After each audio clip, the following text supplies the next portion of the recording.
My name is Anthony Sturpey, and I am a high school English teacher and Apple Distinguished Educator. Welcome to my webinar, The Empathetic Educator.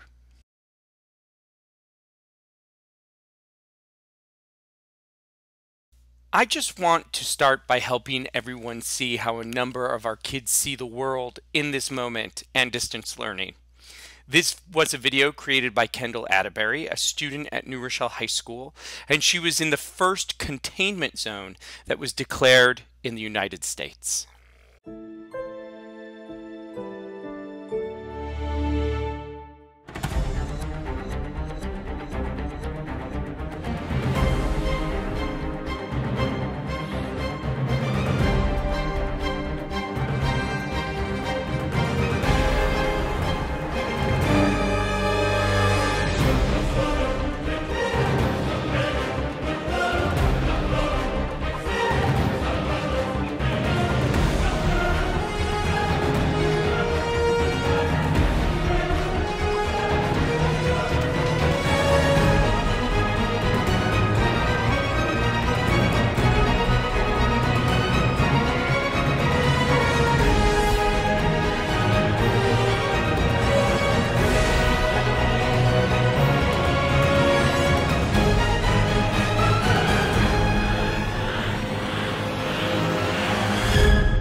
So, this is how our students see the world in this moment.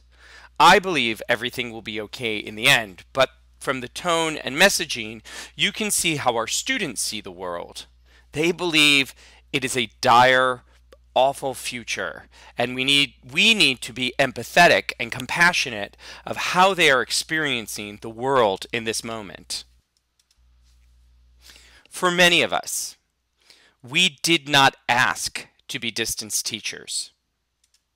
And our students did not ask to be distance learners. I want to show you a video I made for my fellow educators around the globe.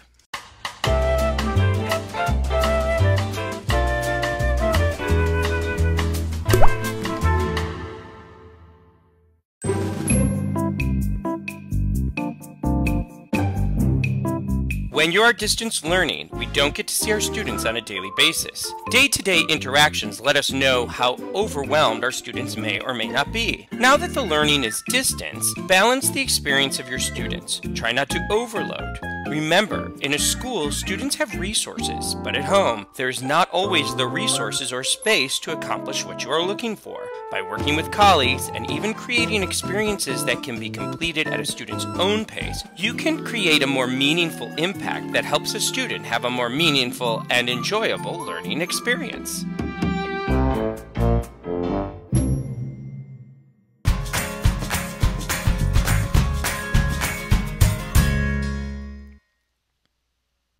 Three things I really want you to remember from that video that every empathetic educator knows are: we don't get to see our students on a daily basis, and that is difficult for them, and that is difficult for us.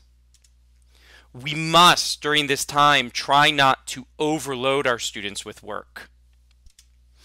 And before you create an assignment, remember that students do not always have the resources or space to accomplish what you are looking for.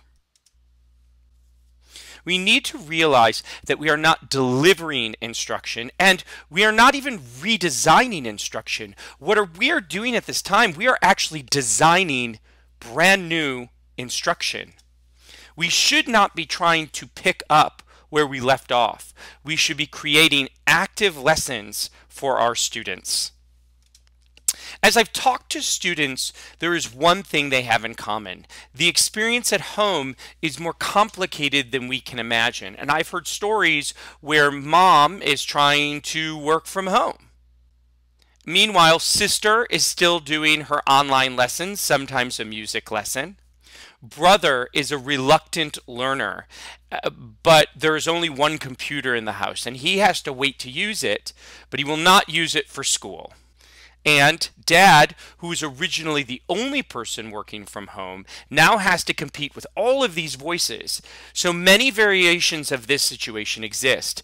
The empathetic educator must now recognize that as we are asking for students to complete assignments, this is the world they now exist in. I have a coworker who's posting work every morning at 8 a.m., but he then removes it at 3 p.m. because he wants to make sure that the students visit the sites. If they do not visit Google Classroom by 3, then many will not receive the credit. Well, many of our students are not living by 8 to 3 rules. They are now waiting for a computer, caring for or competing with siblings, or they just don't have a strong internet connection. Asking for students to play by day-to-day rules is unreasonable and could ultimately alienate our most reluctant learners, so we must be empathetic. An empathetic educator uses a student's environment. It is really easy in a time like this to send out digital worksheets. What we are doing there is creating passive experiences. An empathetic educator, however, has the opportunity to send out challenges that use a student's environment.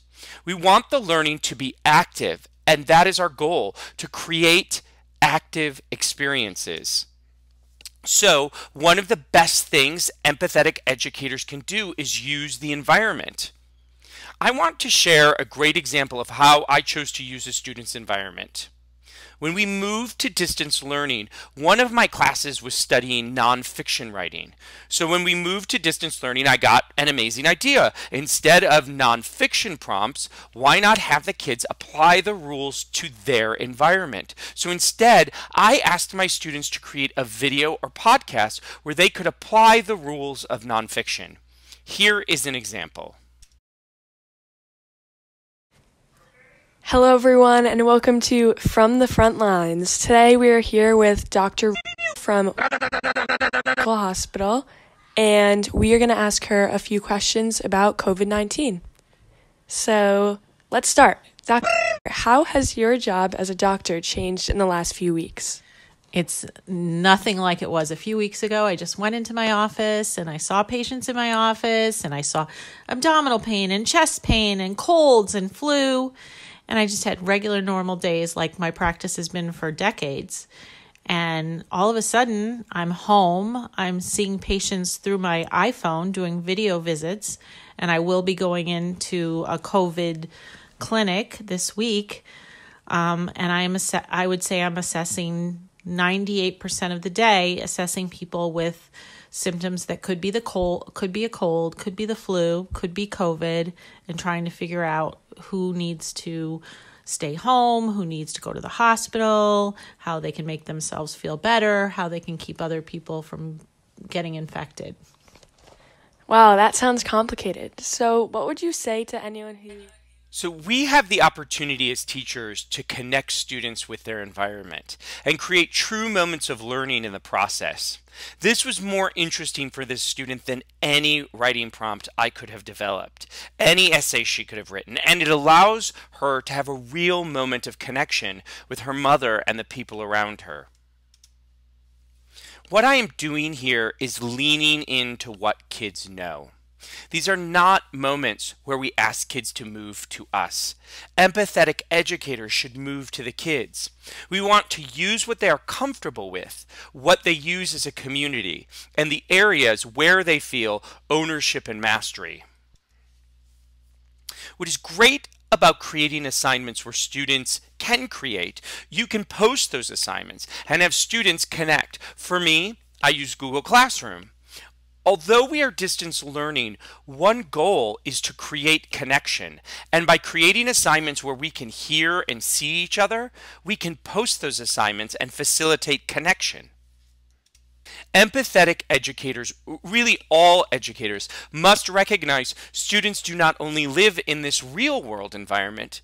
Every student speaks and lives online in a unique way. And this is another opportunity to create connection. When we left, we were exploring in my class narratives, something we asked many of our students to explore. Knowing this, one thing I asked my kids to do was create narrative films that used our in-class lessons to demonstrate understanding. Here is an excellent example of a 9th grade student, Julia, and how I used both her real world and social media world to create a demonstration of learning.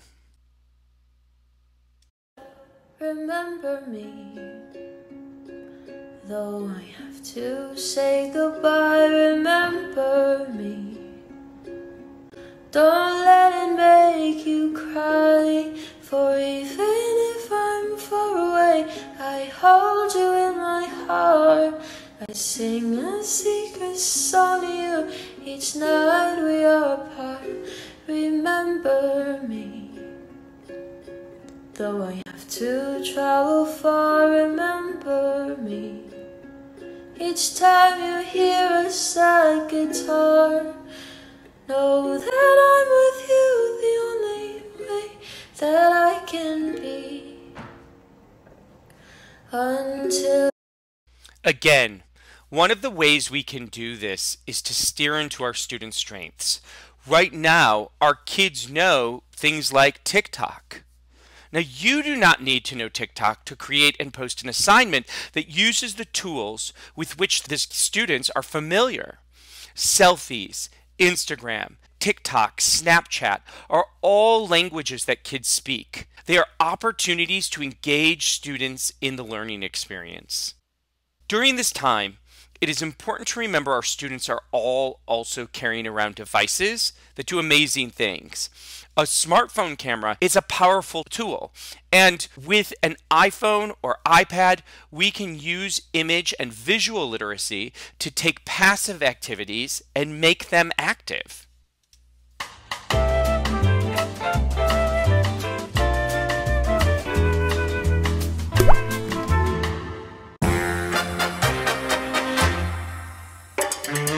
So many places in a home can be a science lab. Using the slow motion or time-lapse feature on many mobile cameras, have students capture a process. This could be an amazing science lesson, which students submit with an explanation. But it could even be a great writing prompt. Create your own time-lapse or slow motion and ask students to use it as a creative writing story prompt.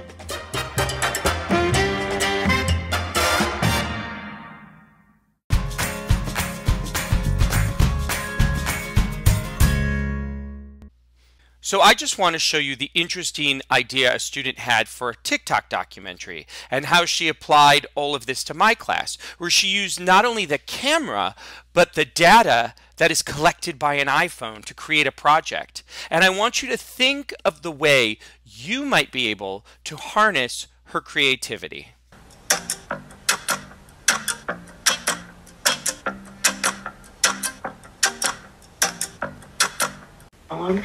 My screen time has went up like 60% since last week. And yeah, it's probably not good, the amount that I'm using my phone. Going on TikTok and watching Instagram videos on my phone.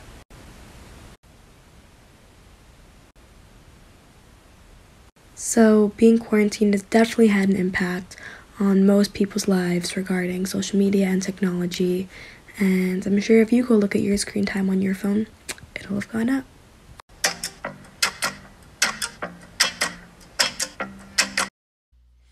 So with that, I just challenged the students to come up with a 30-second documentary that people would find compelling. And you can see what she was able to do there with her phone and social media and the data that's collected on her phone. So I want to share a tweet that I saw Friday morning. I think out of everything, this is the most important ingredient to create a culture of empathetic educators. It says, was just told by my district, whatever we plan for our first week of online teaching, we should have it and then have it again for realistic expectations.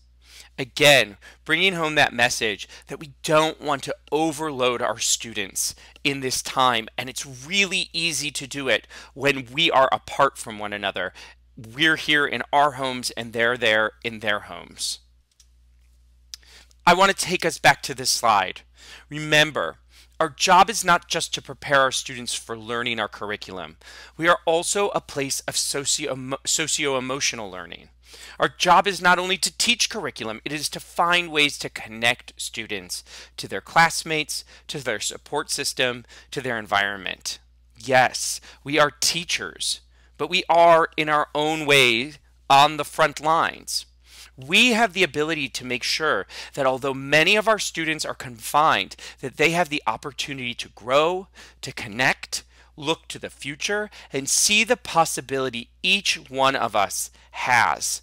By being empathetic and creating these connections and opportunities, we can do that. I want to close by talking not just to teachers, but also to administrators.